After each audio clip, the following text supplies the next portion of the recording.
Le recouvrement des créances bancaires consiste en la mise en œuvre par le banquier de divers moyens visant à mener son débiteur récalcitrant à s'exécuter.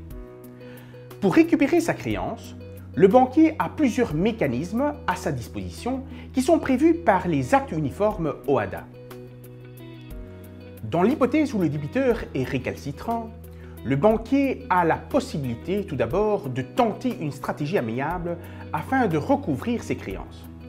À défaut d'y parvenir, le banquier est en droit de saisir le juge aux fins de contraindre le débiteur à s'exécuter. Pour obtenir le recouvrement des créances bancaires, le banquier peut déposer une requête en vue soit d'obtenir un titre d'injonction de payer, soit un titre d'injonction de délivrer ou restituer. Quelle que soit la procédure choisie d'injonction de payer ou de délivrance ou de restitution, le banquier devra respecter les règles et conditions prévues par l'acte uniforme OHADA. Cela étant dit, même après l'obtention de ce titre en justice, il est possible que le débiteur refuse toujours de s'exécuter. Face à cette situation, le banquier n'aura d'autre choix que d'obtenir le recouvrement effectif de sa créance en entamant des voies d'exécution. Étant donné que le banquier vise à obtenir la restitution ou la délivrance d'un bien mobilier corporel, il ne peut que pratiquer une saisie-attribution, une saisie-vente ou une saisie conservatoire. Effectivement, l'article 28 de l'acte uniforme portant organisation des procédures simplifiées de recouvrement et des voies d'exécution prévoit qu'à défaut d'exécution volontaire, tout créancier peut, quelle que soit la nature de sa créance, contraindre son débiteur défaillant à exécuter ses obligations à son égard ou pratiquer une mesure de conservation pour assurer la sauvegarde de ses droits. Le banquier pourra donc procéder à une saisie conservatoire, c'est-à-dire demander une mesure de précaution contre l'insolvabilité de son débiteur et également faire pression sur ce dernier pour qu'il s'exécute.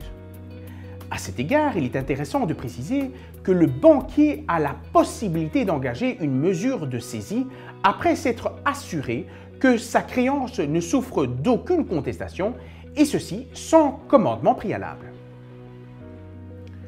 D'ailleurs, l'acte uniforme portant organisation des procédures simplifiées de recouvrement et des voies d'exécution a, en son article 55 alinéa 2, énuméré limitativement les actes susceptibles de fonder une saisie conservatoire d'office sans autorisation ni titre exécutoire. Il s'agit notamment du défaut de paiement dûment établi, d'une lettre de change acceptée, d'un billet à ordre ou d'un chèque.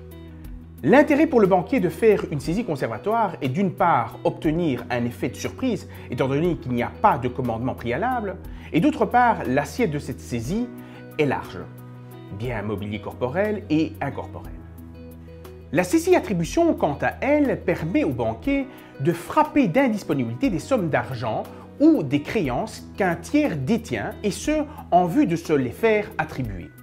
Autrement dit, cette saisie-attribution oblige le tiers à payer le banquier en lieu et place du débiteur saisi. La saisie-vente est également envisageable. Ainsi, le banquier a la possibilité de saisir les biens de son débiteur en vue de les vendre et de se faire payer sur le prix de la vente. Cette saisie-vente peut être issue d'une saisie conservatoire des droits d'associés et de valeurs mobilières, tout comme elle peut être intentée d'emblée, notamment si le banquier constate que sa créance est mise en danger alors qu'elle n'a pas engagé une procédure de saisie conservatoire.